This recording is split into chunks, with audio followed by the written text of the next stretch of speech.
সংক্ষিপ্ত আকারে মাত্র দুটি কথা বলবো। রমজানুল মুবারক, সবাই আমরা রোজাদার। এই রমজানুল মুবারকে আমরা সকলেই জানি, কারো জানা নয়, ফিলিস্তিনের উপর যে ইসরায়েল বর্বর অবৈধ দখলদার যে নির্যাতন, এটা আমাদের জন্মের আগ থেকেই চলতেছে। আমাদের জন্মের আগ থেকেই চলতেছে এই নির্যাতনে। পৃথিবীর মধ্যে অসংখ্য অগণিত আমেরিকা সহ মানবাধিকার সংস্থাগুলো আছে, কিন্তু এই অবৈধ দখলদার ইসরায়েলের পক্ষ নিয়ে শুরু থেকে আজ অবধি আমরা দেখতেছি ফিলিস্তিনের উপর নির্যাতনের ব্যাপারে তারা সদা সর্বদা সোচ্চার। এজন্য আমরা এই বর্বর নির্যাতনের ব্যাপারে তীব্র নিন্দা জানাই। সাথে সাথে আমি আরেকটা কথা বলতেছি, এখন ভাষণ দেওয়ার সময় নয়, গর্জেসভাবে ভাষণ দেওয়ার সময় নয়। এই যে আমাদের হাতে লিফলেটটা আছে, আমি আমার হাজীগঞ্জ ব্যবসায়ী ভাইদের সবিনয় অনুরোধ করে বলবো, এই লিফলেটটা আপনারা প্রত্যেকে পড়বেন। এই লিফলেটটা আপনারা প্রত্যেকে পড়বেন, শুধুমাত্র হাতে নিয়ে ফেলে রাখবেন না। প্রত্যেকের আমি পড়ার জন্য সবিনয় অনুরোধ করব।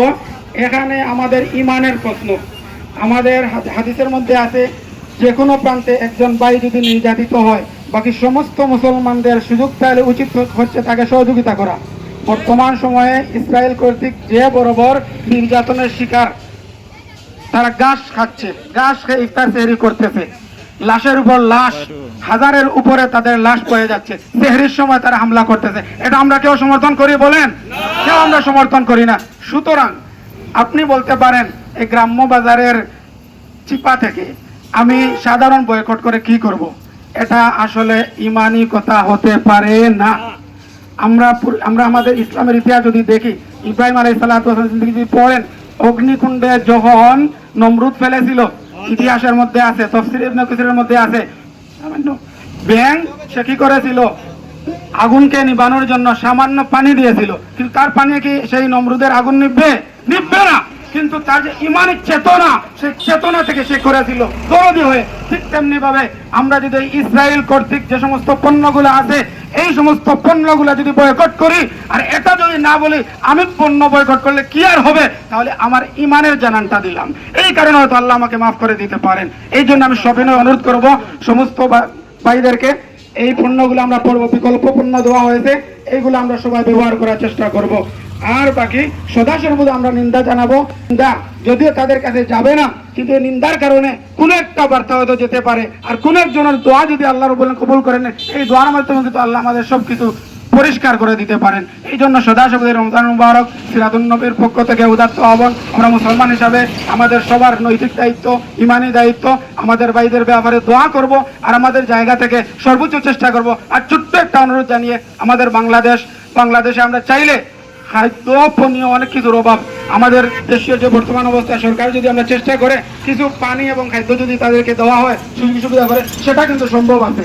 এটা আমরা সর্বাত্মক আমরা আহ্বান জানাই।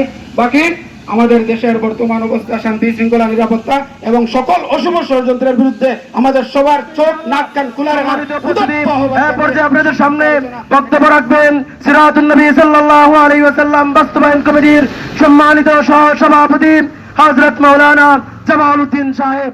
হযরত ওয়া রাহমাতুল্লাহ। সম্মানিত উপস্থিতি, আপনারা জানেন আমরা সিরাতুন নবী বাস্তবায়ন কমিটির পক্ষ থেকে আজকের যে লিফলেট বিতরণ এবং পথসভার আয়োজন করেছি, এটাই আমাদের না, এটাই সমস্ত মুসলমানদের দায়িত্ব।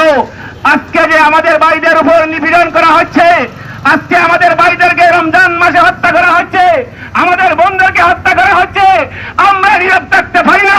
আমাদের হৃদয়ে রক্ত বেরোনো হচ্ছে। আমরা যে আজকে এখানে নেমে এসেছি, সর্বোচ্চ জিহাদের তামান্না নিয়ে এসেছি। আমাদের কথাগুলো জিহাদের মধ্যে শামিল।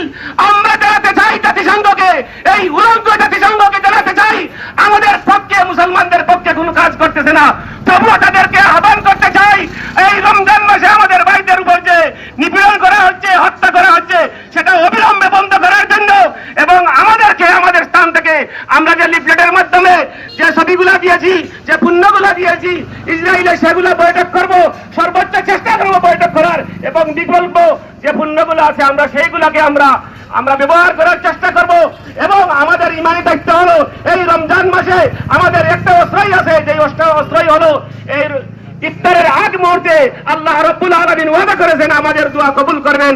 আমরা সেই নিয়তে আমরা সবার জন্য এবং মুসলমান ভাইদের জন্য আমরা খাস করে ফিলিস্তিনের জন্য দোয়া করব, যাতে এই ইহুদি রাষ্ট্র অচিরেই হয়ে যায় ইনশাআল্লাহ। নিকটে আপনাদের কাছে আমরা দোয়ার প্রার্থী এবং আমাদের সাথে সহযোগিতা করবেন লিফটার বিতরণে। আমরা এখানে সমাপ্তি ঘোষণা করে আমরা চলে যাব খালামিক বাজারে ইনশাআল্লাহুল আজিজ। ওয়া মা তৌফিক ইল্লা বিল্লাহ। আসসালামু আলাইকুম ওয়া রাহমাতুল্লাহি ওয়া বারাকাতুহু। ونجنا برحمتك من القوم الكافرين الله رب العالمين আমাদের এই মজলিসকে কবুল আর মঞ্জুর করো ইয়া আল্লাহ। ইমানি দায়িত্ব হিসাবে আমাদের সবাইকে জিহাদি প্রেরণা অন্তরে রাখিয়া আমরণ পর্যন্ত দিনের পথে জিহাদ করার তৌফিক দান করো ইয়া আল্লাহ। অবৈধ দখলদারি ইয়া আল্লাহ ধ্বংস করিয়া দাও মওলা। ইয়া আল্লাহ কাফির কুফার হলোর হেদায়েত দান করো মওলা। ইয়া আল্লাহ রমজানের মধ্যে সবাই আমরা সিয়াম সাধনা মওলা। আল্লাহ আপনার রাসূলের ইয়া আল্লাহ হাদিস আছে তো ইয়া আল্লাহ রোজা অবস্থায় কেউ মারা গেলে জান্নাত লাভ হয় মওলা। ইয়া আল্লাহ দোয়া করে মওলা তুমি খতম করিয়া দাও মওলা। ইয়া আল্লাহ মুসলমানের বিজয় দান করো, সমস্ত মুসলমানদের এক এবং নেক হওয়ার তৌফিক দান করো। ওয়া সালামুন আলাল মুরসালিন আলহামদুলিল্লাহি রাব্বিল আলামিন আমিন আমিন।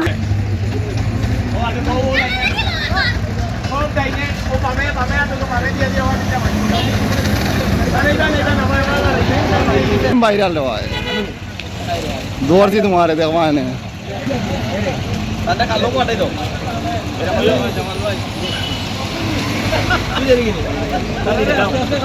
আমি করি ভাই